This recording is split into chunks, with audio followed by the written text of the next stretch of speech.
What's up, homies? This is gonna be a fun one. I haven't played Ocarina of Time in a while, and after playing through all of Wind Waker one-handed, I'm feeling the itch for another challenge playthrough. As the video title suggests, our goal is to obtain as many items, upgrades and accessories as possible without beating a single dungeon in the game.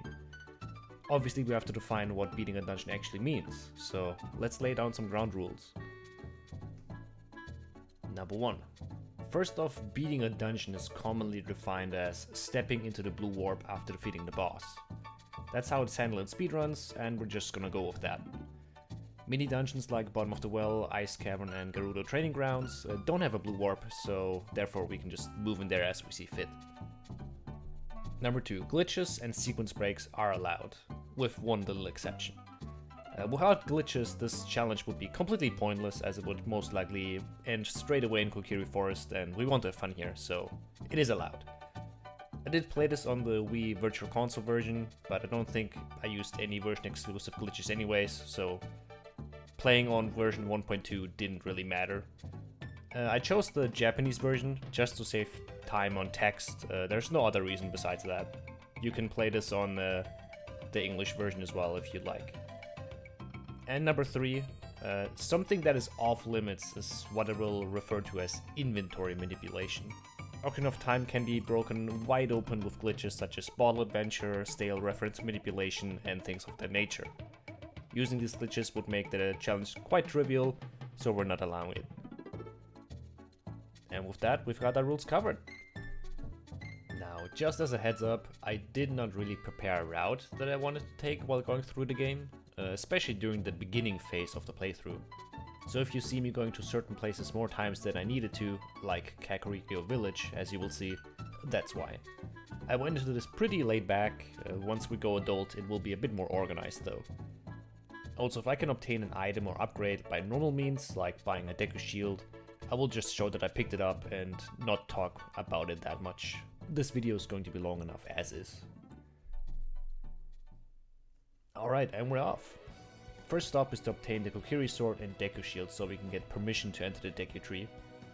Pretty simple, just do the boulder maze, pick up the sword, and buy the shield in the shop. Inside the Deku Tree, we can pick up the slingshot. By the way, before I played a randomizer, I did not know about that chest up there. As a kid, I never bothered to check the dungeon map after getting the compass. Speaking of, our first gold Skulltula token lies in the compass room. Down in the basement, there's 2 more Skulltulas on the walls to take down. Sadly, we do have to return to the Deku Tree later on to obtain the last Skulltula token that's locked behind the abominable wall. A quick old school B1 skip and we can make our way to Queen Gohma.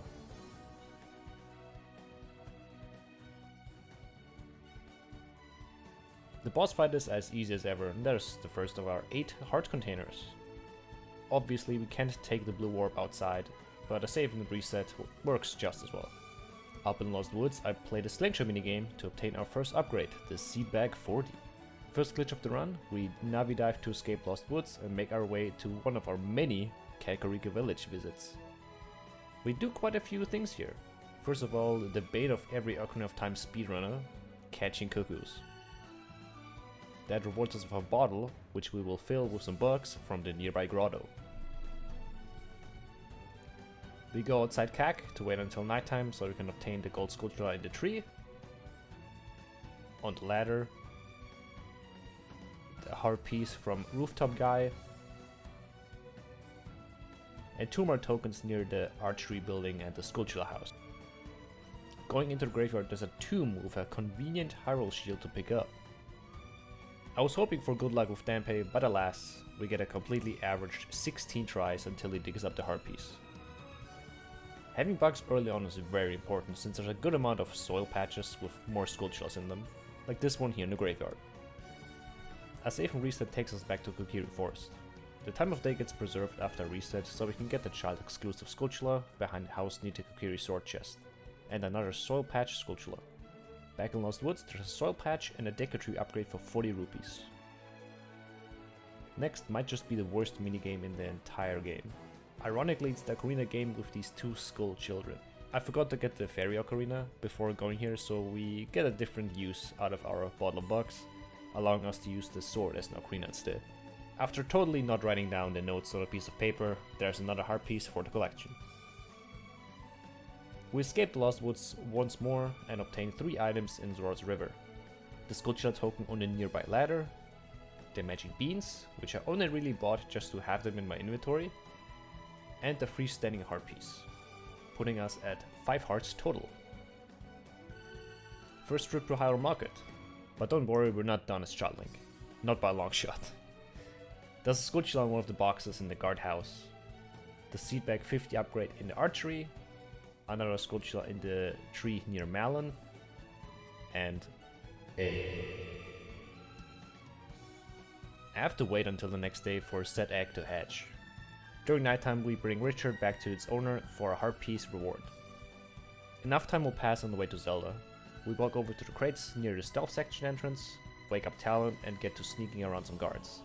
There are actually several ways to meet Zelda without having to wake up Talon, but doing that would lock us out of several items later on. After way too many minutes of story exposition, Zelda gives us a letter and Impa teaches us our first song, Zelda's Lullaby. Impa takes us out to Hyrule Field, which gives us a good reason to walk into Kakariko and open the gate to Death Mountain Trail, which also opens up the mask shop in Hyrule. Before heading to said mask shop, we can pick up our first Skulltula reward, the Adult's Wallet. Quick trip back to Hyrule, we borrow the Keaton mask for the Royal Guard in Kak, bring it to him and head back to the graveyard. Just like with the Ocarina game, we use our bucks to use Ocarina items to open up the Royal Tomb, where we can get the Sun Song. Being able to manipulate the time of day should make our hunt for Skulltula tokens a lot smoother. Still in the graveyard, there's the last tomb we will enter as Child Link. Plain Sound Song in here rewards us with another heart piece. In Hyrule Market we let the mask shop owner know that we sold the borrowed Keaton mask, which I think is a criminal offense, since Link wasn't the legal owner of the property.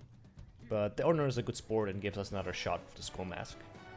A save and reset later, we are in Kokiri Forest, and finally I remember to pick up the fairy ocarina from Saria. This should have been the first thing to obtain after leaving Deku Tree, to be honest. Clipping into the guard here took an embarrassing amount of tries, and I even had to look up how to do the Siam method. Lost Woods has a few more objectives for us, the Skulltula in the second soul patch, the second Deku Stick upgrade in the fourth stage, Saria's song, which is now available after having met Zelda, and a heart piece after becoming friends with a Skull Kid. That Skull Kid will also buy our Skull Mask. We disappoint the mask shop owner again, it's a wonder he hasn't sued us yet, and borrow the Spooky Mask. As I mentioned before, waking up Talon was important. It allows us to play the Super Cox minigame at Lon Ranch to obtain our second bottle. Furthermore, we grab the Skulltula in the tree, learn Epona's song from Malon, destroy the Skulltula on the backside of this wooden stall, and obtain the heart piece in the water tower, which gives us 6 hearts total. A save and reset takes us back home. With Zelda's Lullaby in our possession, we can easily make our way into Zora's domain to obtain the Zora scale from the diving minigame, so we don't have to Navi dive anymore. With the heart piece under the waterfall, and leave through the bottom entrance to Lake Hylia. The Zora scale also allows us to grab the bottle containing Ruto's letter. It's important that we don't forget to teach the Scarecrow song as a child here, so we do. Next up, I go fish up a big boy in the fishing pond to get another heart piece. Grab the Skulltula from the Souls patch and the backside of the lab, and walk to Kakariko again. This is what I meant. I could have routed my trips to Kak a lot better. Oh well. I sell the Spooky Mask to the kid and make my way to Goron City. The Ruiner shows off his sweet moves, which gives us our first strength upgrade. I'll leave the city again since we can't really do much without bombs just yet. It's about time to change that though. 1 heart piece on top of the dungeon entrance and a Souls patch Skulltula later, we've entered the second dungeon, the Dongo's Cavern. I do a ground jump and hit the switch to skip the Lizalfos fight on the east side of the dungeon.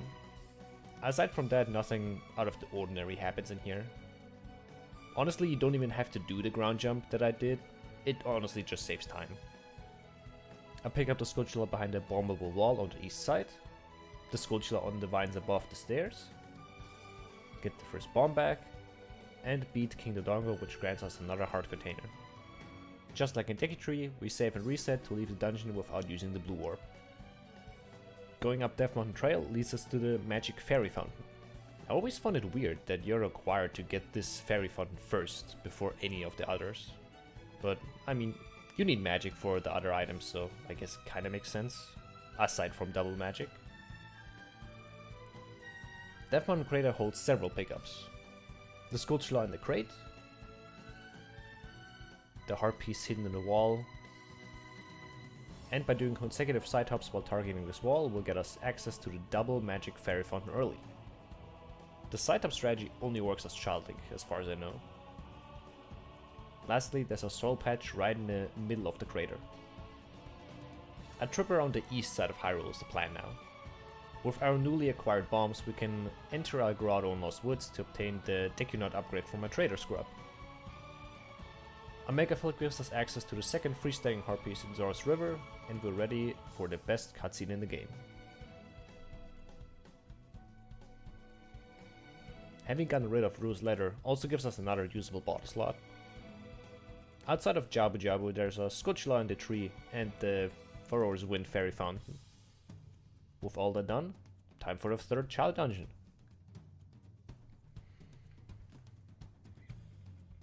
Jabu is very similar to the Dongus Cavern, as in there's one cool thing to do and the rest is quite trivial.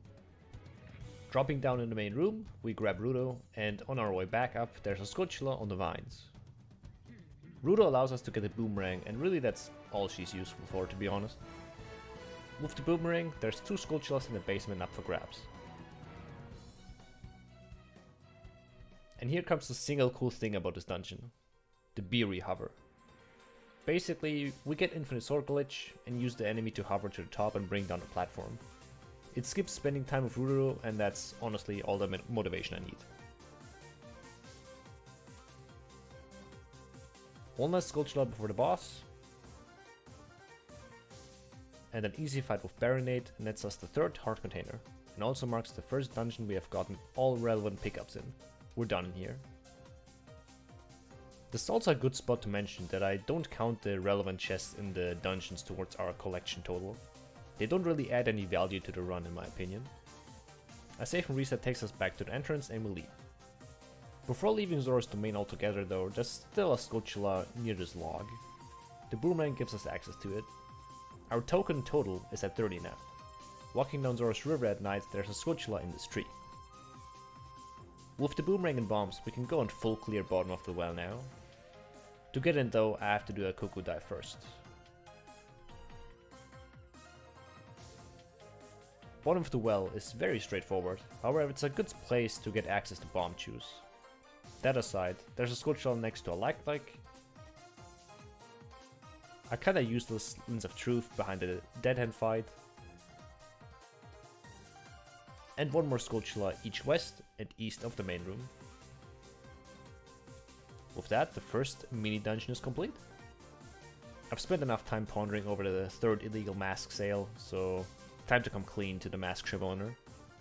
I promised to be a good boy and not to sell the bunny hood, which unfortunately is a promise that we will keep. More on that later. Since we're in Hyrule, might as well go pick up Din's Fire from the Fairy Fountain and then leave towards London Ranch. London holds two more Skulltulas for us at a window and the fence in the southwest. That is all the tokens from London obtained. And this is where I spent a lot of time trying to get the Running Man to show up so I could sell the bunny hood. I was sure that the Running Man was just tied to the progression of the mask quest, but it turns out that he only spawns when you have the 3 spiritual stones. I literally wasted almost an hour walking around, resetting, trying different things, only to then being told he's not gonna show up. He's tied to the spiritual stones, unfortunately. Anyway, a nice Hess brings us to Gerudo Valley for the first time. There's a Skulltula on the wall, a heart piece in the crate, another Skulltula in the soil patch, and another heart piece behind the waterfall. We get washed down to Lake Hylia, where we can leave towards Hyrule Field, where we can buy a heart piece from a scrub for just 10 rupees.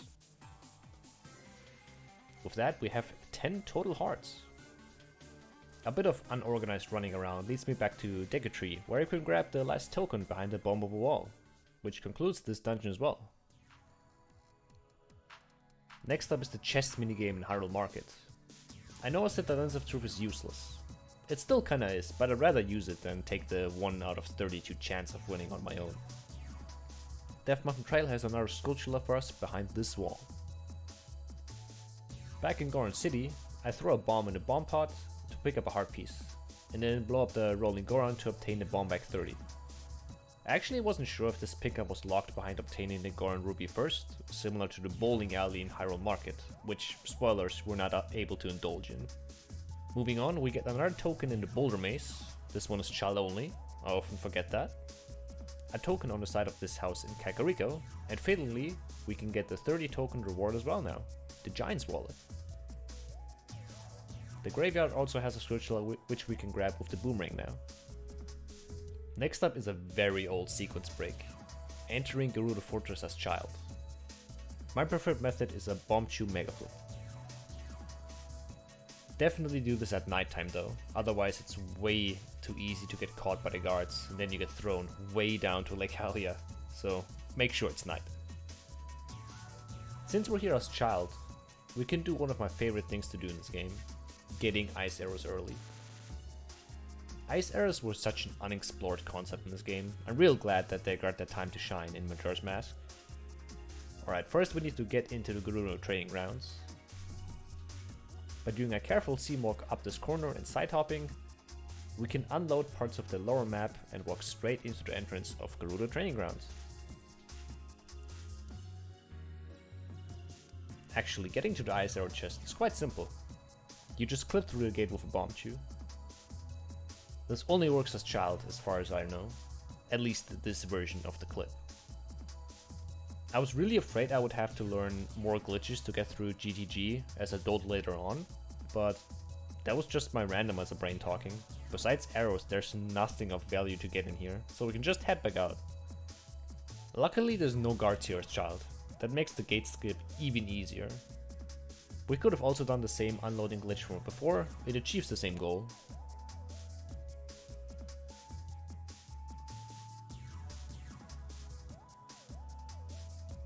A nice little backwalk gets us over the quicksand.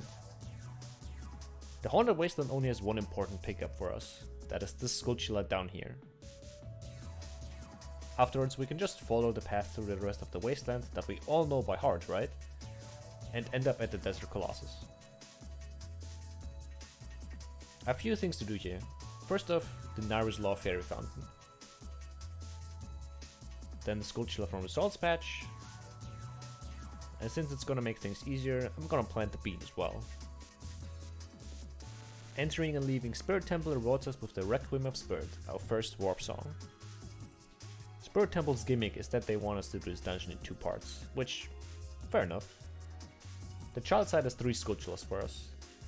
One on this metal gate, another on the wall here, and the third above the door on the way right before the Iron Knuckle fight. Speaking of, this fight doesn't get much easier and we can obtain our second strength upgrade, the Silver Gauntlets. We're getting really close to being done with the child section, only a couple more things to do.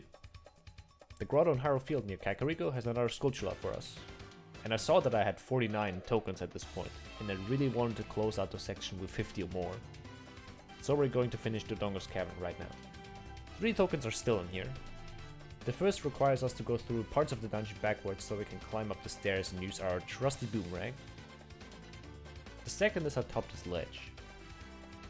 Usually this would be no issue as adult, since we can just climb it. Childing, however, is simply too short. After a few different ideas, I ended up doing a bomb hover off the statue. Looking back, this was a gigantic waste of time, but if there's one thing I'm good at, it's being stubborn.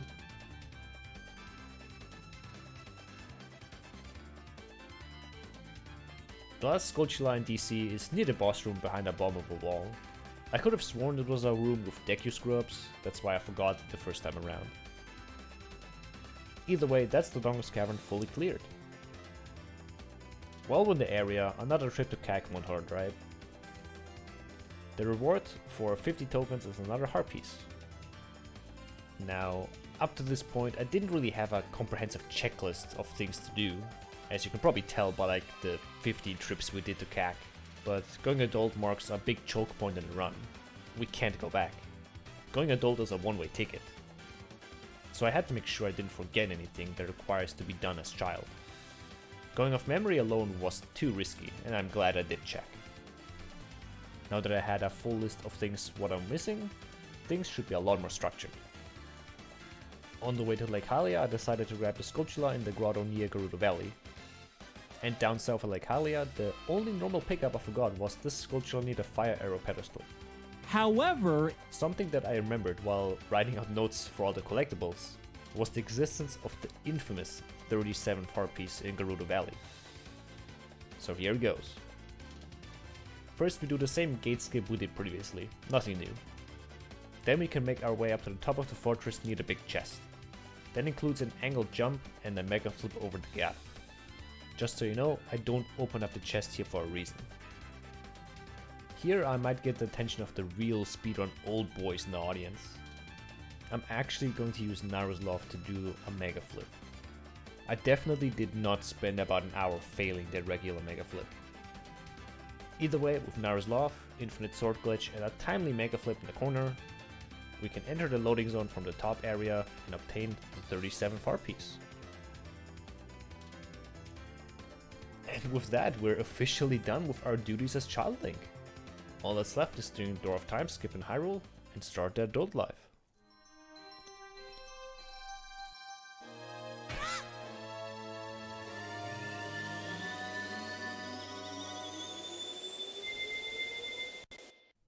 Being adult Link gets us access to one of the best items in the game, the hookshot. That's the #1 priority on our list right now. You know what that means? We're going back to CAC. In case you're wondering why going adult is a one-way trip, Sheik blocks the pedestal until we have the Forest Medallion in our inventory. Since that requires beating the Forest Temple, we will not get access to Child again. Even though we've been to CAC so many times, we still have things to do, like getting the second egg from Anju. But what we're really here for is the Dampe race. Dampe holds 2 pickups for us. The Swiss Army Knife of Weapons, the hookshot, and a heart piece for completing the race in under 60 seconds. With a relatively new glitch in the hookshot jump, we're able to go to Shadow Temple early and fight the Dead Hand to get hover boots early. Looking back at this, I don't think the extra trip to Shadow Temple was that useful. I only ended up using hover boots a couple of times, but I wanted to have them just in case. Walking back into CAC, we can clip up into Impa's house and grab a heart piece next to a cow. Grabbing another one in the Windmill Hut and learn the very important Song of Storms. Lastly, there's a Sculptula atop of Impa's house that I always think is exclusive to Child Link, but turns out is not. One play of the Sun Song later, the egg has hatched, and we can wake up Talon and get Kojiro from Anju. Death Mountain Trail is the next stop with 2 Sculptulas on the rocks that we luckily don't need a Megaton Hammer for. A nice setup on the jump slash near the Gorn City entrance, and a backflip in the Falling Rocks section. The crater holds one of the few uses of the hover boots. A hover slide lets me pick up the heart piece on this mountain without the need of the beans. Dropping down, we learn the Bolero of Fire. Our last visit to Gorn City is coming up. Stopping the rolling Goron gives us access to the Gorn tunic. Just to say that I got it, I bought the Giant's Knife as well. And a Sculptula smack dab in the middle of Gorn City marks the last thing we have to do here. I leave through the exit to Lost Woods, since the next stop is the forest area. The last Sculptula of Kokiri Forest hangs on the side of the twins' house. Easy to grab with our nice hookshot. Speaking of hookshot, lets us easily do Mido Skip. Technically you don't need any item for it, but having something to aim with makes it quite free. I specifically didn't plan to be in a forest stage area because I knew I could grab the Sculptula with the hookshot, but I misremembered the setup for it. Luckily a quick view of a YouTube tutorial avoided me doing a long bomb hopper here. A ground jump gets me on top of the maze in the meadow and lets us grab another token and learn another warp song, then Minyo the Forest. The first adult dungeon is upon us. Right away there's a token in the first room after you climb up, and in the main room near the stairs. In hindsight, what I should have done was the post skip so I could get the token in the basement right away. Not doing that cost me a bit of time because I had to go all the way around the entire temple and defeat the 4 pose. But that's in the past now, it wasn't that bad of a mistake. A bomb jump gets us to the pillars in the west room with another token. The rest of Forest is quite uneventful since I didn't do post skip, so let's just breeze through it. Killing the stealth house gets us the bow. Little pro tip for fighting the pose: if you throw a nut while they're invisible, they will return to their normal state right away. Saves a good amount of time. Moving on, there's a Scotula in the east side yard next to a hookshotable small chest, and the last forest Scotula in the basement. All that's left is to fight Phantom Ganon for our 4th boss heart container. Our token total is at 66 at this point, and we're 2/3 of the way there. My thought process after getting both the bow and the hookshot was that I should get the long shot as my next main objective. The dungeon item of Fire Temple is not required in Water Temple whatsoever, so doing this out of order doesn't really matter. Anyways, a simple route to Water Temple first leads us to Sora's River, where we can collect a token near the waterfall high up on the wall, and near the grotto after you climb up the ladder. I enter Zora's domain, leading towards the path to Ice Cavern. This might be the second time ever that I've actually picked up the silver rock to make way towards the Scotula here. This usually is the Scotula I forget most in playthroughs. With the token and a heart piece on the shoal, we can enter Ice Cavern. 6 items to grab in here. A Scotula next to the Ice Spinner, a Scotula next to our heart piece, and of course the heart piece itself. A Scotula in the block push room, and of course Iron Boots after the easiest boss fight in the game. Seriously, why does this thing even spawn? Anyway, opening the chest also makes us learn the Serenade of Water from Sheik. Outside of Ice Cavern there's another heart piece all the way at the bottom of the lake, which we can now grab thanks to the Iron Boots. Heading out we can unfreeze King Zora to obtain the Zora Tunic, and the last Zora area Scotula on the top of the frozen waterfall. Clipping out of bounds lets us leave towards Lake Hylia.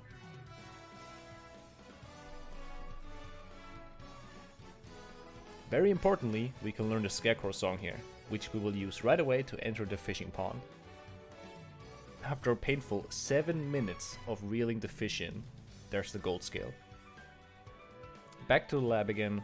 Using the Scarecrow song gives us access to the heart piece on top, and entering the lab we can dive down to grab another token and a heart piece from the professor.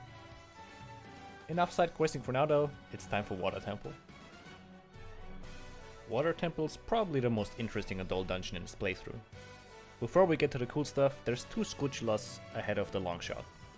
One in the south at the bottom floor behind a gate, which as a kid I did not understand how to open. I'm glad they changed that in the remake. And another in the big elongated room on the way to Darkling. Speaking of, a quick fight with our doppelganger gives us access to the awesome long shot. And here is where I realized that a Song of Time block is in the way to progress towards the 3rd Scotula. Luckily, there is a way. I did remember from watching a few speedruns that you can unload the Song of Time block with the entrance point glitch. This honestly took way longer than I expected, but thanks to the help of the speedrunning Discord and a YouTube tutorial, I ended up getting it to work. Now we just walk along the underground river a little and kill the Scotula on the wall. A save and reset brings us back to the entrance, where we can make our way towards the boss key. Right before the BK chest is another token up for grabs. The last Scotula resides in the tower in the middle, and with that, we can go to the boss. Since this is the only good place to use it, we can freeze the spikes before Morpha to make the room less annoying. Anyways, Morpha proves to be no big challenge. With its heart container, we're now sitting at 15 hearts.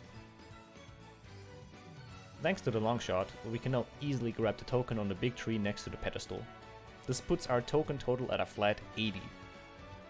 Unfortunately, because specifically entering the blue warp triggers the cutscene where Lake Hylia gets its water back, we cannot easily get the fire arrows, so a hover it has to be.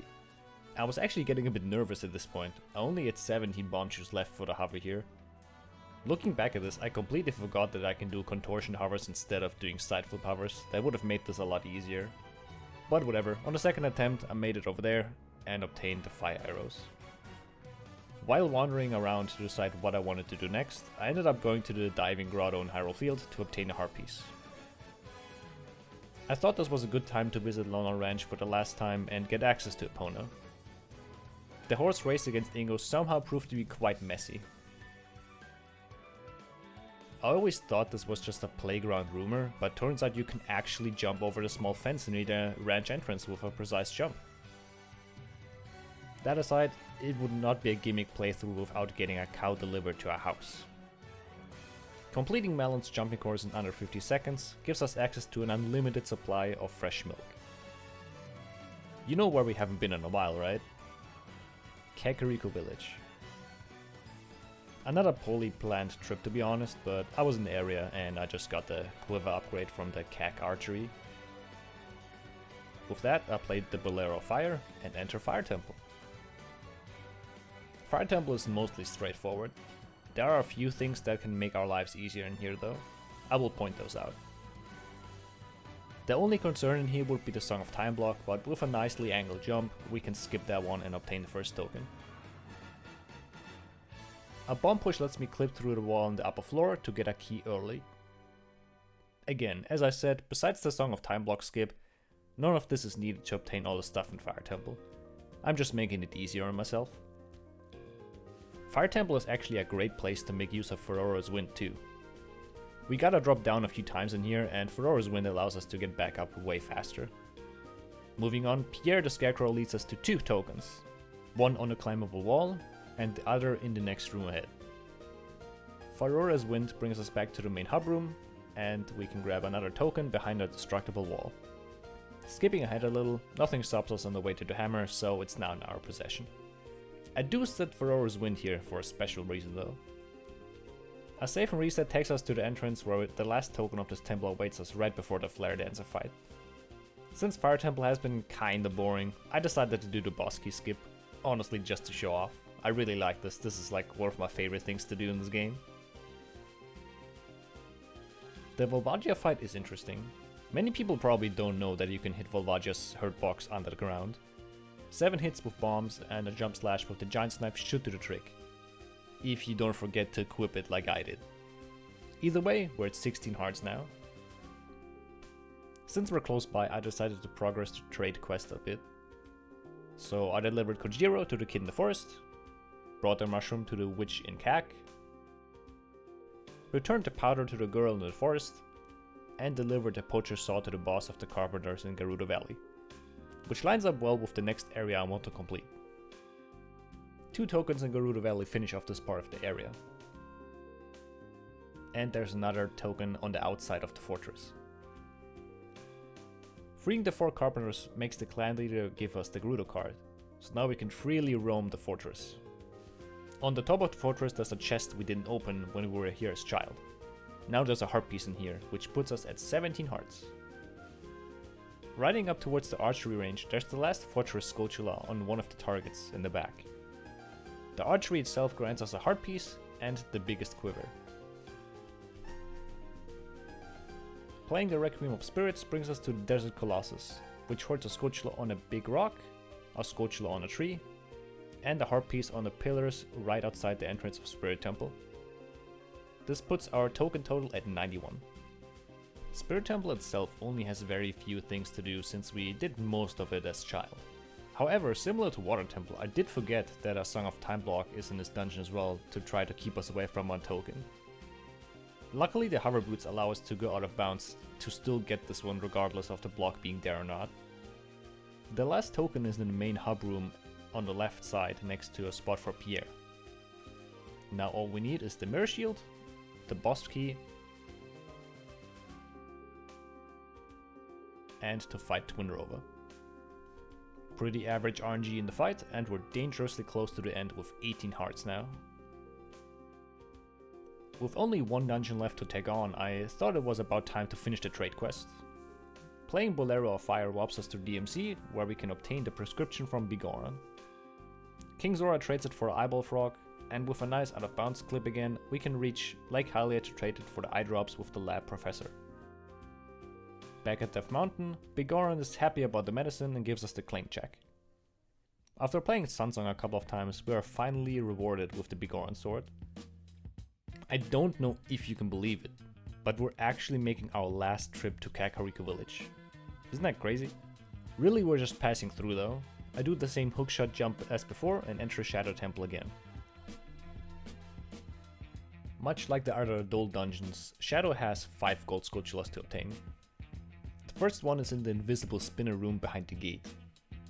The second one is near the giant spike traps. Number 3 sits behind the giant head that also hoards a key. At this point in the dungeon, we can make our lives a little easier by doing a well-known gate clip so we can get to the boat early. Speaking of, once on the boat, the long shot grants us token number 4. We don't even need the Scarecrow song to get there. At the far end of Shadow Temple is a small maze of invisible walls and 3 rooms. Usually I just get the boss key and leave, but here also lies the last Skulltula behind a set of spinning heads this time. Only one more thing to do, defeat Bongo Bongo. There's only a handful of things left to do now. Unfortunately, one of those things is the last bottle. We need to collect 10 big poes in a bottle and deliver them to the merchant in Hyrule Market. I'm just gonna show a quick compilation of me defeating the poes.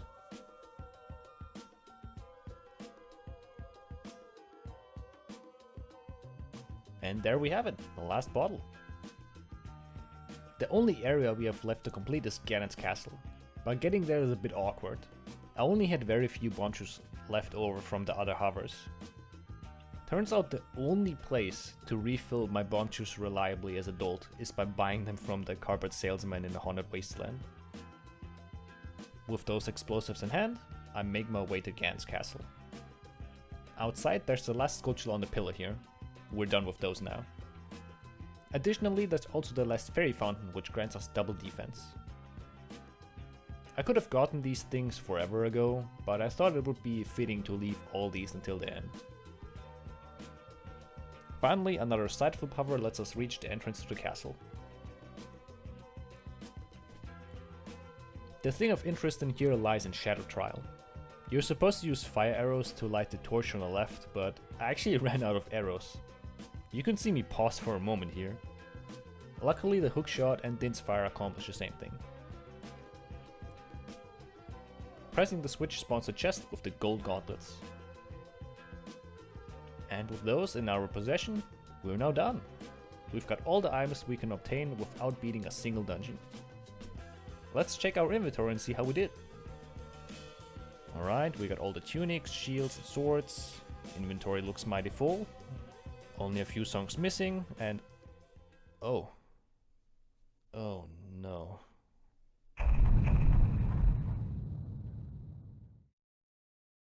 So what is the last Skulltula we're missing? It's the Skulltula in the Song of Storm's Grotto in Hyrule Castle's Child. As I mentioned before, we cannot go back in time, and since you only get the song as an adult, we're locked out of the full set of 100. But this is Ocarina of Time we're talking about. Where there is a will, there is a way, and I found one. Unfortunately, I will have to break 2 of my rules to do this. First off, I need to manipulate my inventory with a glitch, and secondly, I have to do a wrong warp. I didn't specifically mention wrong warping in the rules section, but in my opinion it doesn't really feel right for this challenge run. But for this one setup, it has to be done. Originally my plan was to use a frozen timer from the castle collapse sequence to void warp to Hyrule Castle. Was this a good idea? Even ignoring the fact that I can't get to the collapse anyways because I can't beat Ganondorf without the light arrows, no, this was not the way to go. Instead, with the help of the speedrunning Discord, I made up the following setup. Catch a fish. Get bottle on B. The name of the glitch basically explains what that means. Putting a bottle with fish on B does technically manipulate our inventory and puts another fish in our 3rd bottle slot. We already have a bottle there, so nothing of value was really lost or added to the inventory, but it's still a manipulation either way. Next, we drown in a place where we can respawn in water. Enter and exit this specific entrance in Gerudo Fortress. Activate Remote Control Epona. Walk up the seam and while walking off into the abyss, talk to the archery staff. Then on the exact frame you would get voided out, start the archery minigame. And this is actually harder than it sounds. It took me many attempts to finally get this. If you do the frame too early, you spawn out of bounds while on Epona and you can't move. If you do the frame too late, you respawn at Gerudo Fortress and have to start the entire setup from the start. The couple times that I did successfully manage to hit the correct frame, I just ended up with a black screen. Yes, unfortunately I could not get this to work on this save file. From my understanding, the game keeps track of the last cutscene you've watched with an internal memory address, also referred to as the cutscene pointer. The cutscene pointer is what allows a lot of wrong warps to work in the first place. Similar to my incident here, if your cutscene pointer is off when you do the Deku Tree wrong warp from back in the day, you would also get a black screen and softlock yourself. So even though it sucks that I cannot do this on my real save file, at least I'm able to show you the product of the work by recreating my save file in the practice ROM GZ and use a working cutscene pointer for it. We talk to the archery staff and voila! Would you look at that, we're in Hyrule Castle as adult. All that's left to do is play the Song of Storms to open up the grotto and collect the final Skuchel token. Honestly, I do feel a bit sad that it's over. This was a fun challenge run to record. So let's review on the few things that we did not get access to in the end. 3 hard pieces are missing.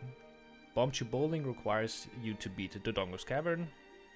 Frogs in the Rain require Song of Storms as child, and I'm not aware of any way to wrong warp to the child version of Zora's River as adult. And the special frog song would obviously require the previous hard piece already, so there you go. For upgrades, again Bombchu Bowling locks us out of an item, this time the last bomb bag. Besides that, there's the Ocarina of Time. We don't have the spiritual stones to trigger the cutscene, and this also blocks the Nut 40 upgrade, which would require the Mask of Truth, which we would need the 3 stones for as well. The songs we're missing are the Song of Time, Nocturne of Shadow, which triggers after having the Forest Fire and Water Medallion, and the Prelude of Light, which requires the Forest Medallion. And lastly, we cannot obtain the light arrows from Zelda, because we don't have the Shadow and Spirit Medallion. With all that, the only thing I can say now is, thank you so much for watching. This truly was an adventure, front to back. I want to give a special shout out to my friend Ladinn for the thumbnail artwork, and all the awesome free software out there that made this project possible in the first place. Just to mention a few, DaVinci Resolve obviously for editing this video, and Handbrake for being able to convert all the footage into usable MP4 format.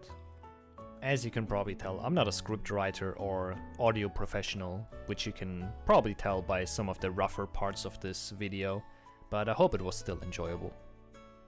Again, thanks for watching and have a great holiday season.